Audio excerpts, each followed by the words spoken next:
Dumayo ang Pinoy na si Vincent Astrolabio na may alias Acero sa Thailand upang labanan ang kanilang pambato na si Nawapon Kaikana para sa isang WBC Bantamweight title eliminator.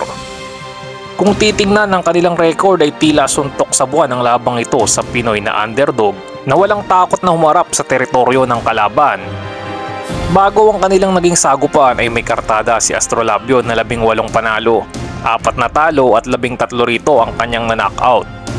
Samantalang napaka-impresibo ng record ni Nawapon na may 58 wins, 2 talo, 1 tabla at 48 rito ay kanyang napatulog.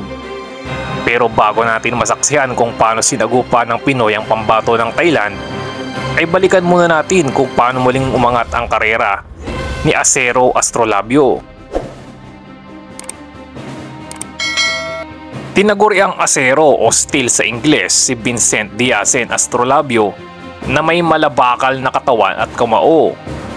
Ipinanganak sa General Santos City si Astrolabio noong April 1, 1997 at nag-debut ito sa professional boxing noong August 14, 2015 sa edad na 18 taon.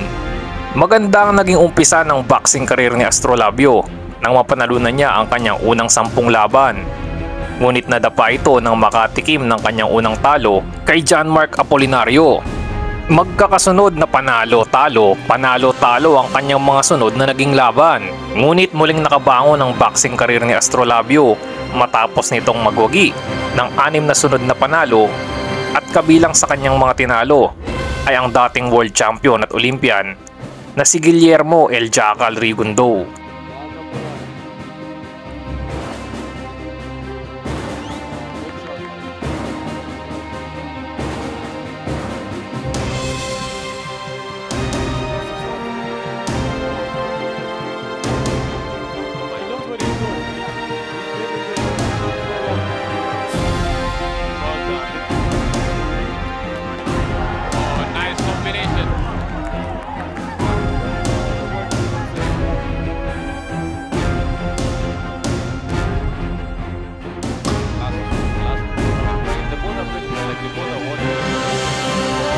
Sa round 8 ay napabagsak ni Acero si Rigundo pero nakabangon pa si Rigo at natapos pa nga ang 10 rounds na laban. Sa huli ay nakuha ni Astrolabio ang unanimous decision na panalo. Pagkatapos ni Rigo ay ang Russian naman na si Nikolai Potapov ang hinarap ni Acero kung saan pinabagsak niya ang kalaban ng 3 beses at tinapos na nito ang laban sa loob lang ng round 6. Dahil dito ay nabigyan ng pagkakataon si Acero na mapalaban sa isang world title fight at kanyang nakasagupa si Jason Moloney ng Australia para naman sa bakanteng WBO Bantamweight World Title. Sa kanyang unang world title fight ay magandang pinakita ni Acero ngunit nabigo pa rin ito nang makuha ni Moloney ang majority decision ng mga hurado. Ngunit kahit na nabigo ay hindi pa rin nawalan ng pag-asa si Astrolabio at nagpatuloy lang ito sa pag-iensayo. Isang panibagong pagkakataon para makabangon ang naibigay kay Acero matapos may kasang laban nila ni Nawapon Kaikana para nga sa WBC Bantamweight Title Eliminator. Ang mananalo sa labang to ang makakaharap at magiging mandatory challenger ng kampyon na si Alejandro Santiago ng Mexico. Isa ring Pinoy ang biktima ni Santiago matapos nitong dominahin ang laban kay Nonito the Filipino Flash Donaire. At sa kanilang laban ni Kaikana ay hindi nagpatinag si Acero kahit nasa teritoryo pa ng kalaban ginanap ang kanilang bakbakan. Eto na't balikan natin kung paano hinarap ni Astrolabio ang veteranong si Nawapon Kaikana ng Thailand. Agresibo at magandang naging panimula ni Acero sa round 1 kung saan pinaulanan niya ng mga combination at body punches si Kaikana.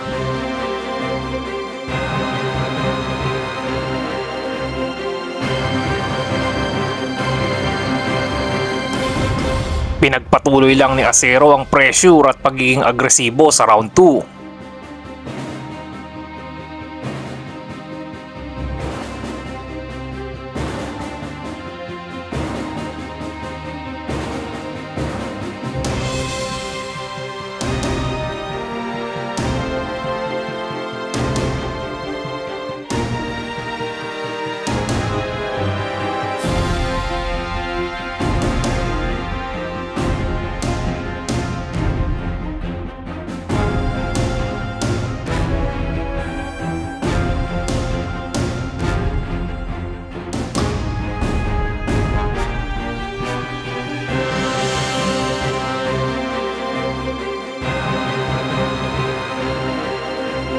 Sa round 3 ay solid pa din ang mga patama ni Astrolabio at hindi naman pumapasok ang mga counter ni Kai Kana.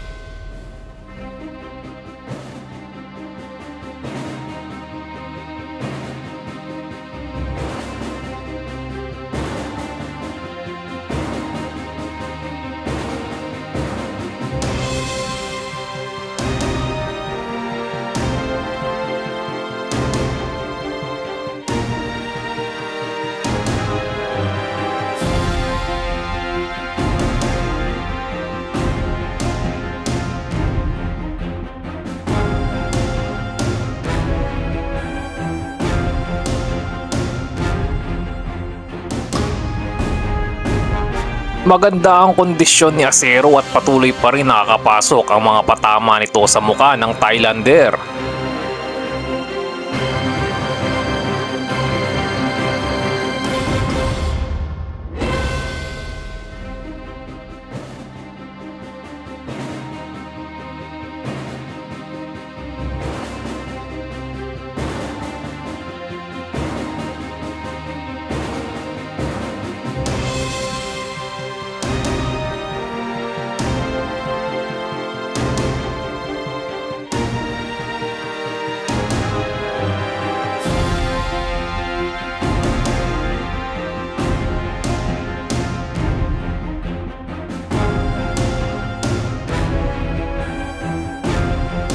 Pagpasok ng round 5 may magagandang combination ng ibinato ni Astrolabio na nagpayanig naman kay Kai Kana.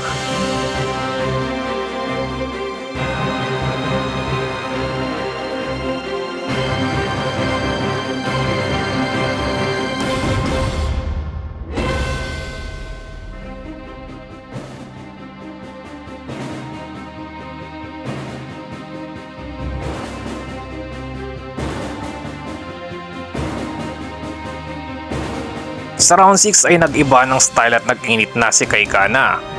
Si Kai Kana naman ngayon ang namamressure at naging epektibo naman dahil nasaktan niya dito ang Pinoy.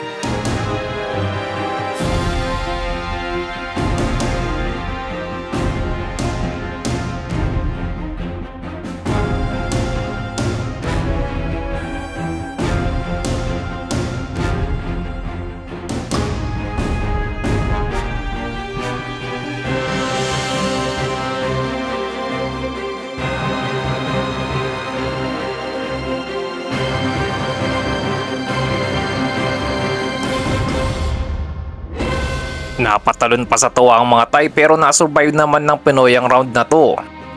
Tila nabuhayan na si Kai Kana at mula round 7 hanggang 10 ay siya na ngayon na ng memressure.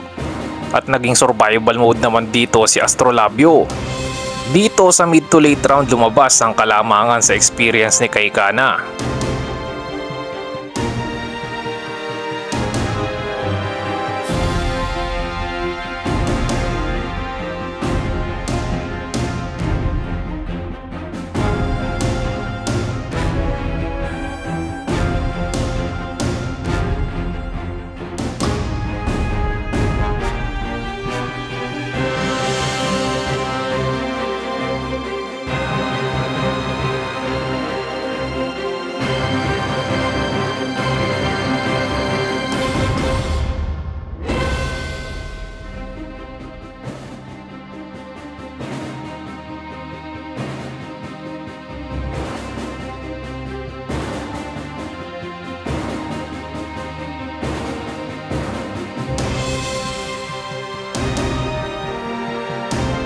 Sa round 11 ay tila nabuhayan at nagkaroon ng panibagong lakas si Acero.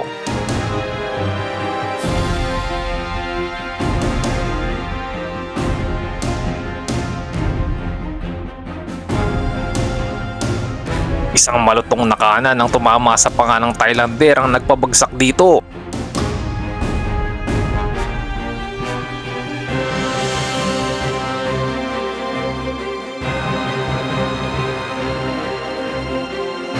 Sinubukan pang bumangon ni Kai Kana ngunit tuluyan na siyang tinapos ni Astrolabio.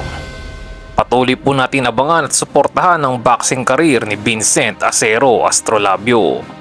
Maraming salamat po.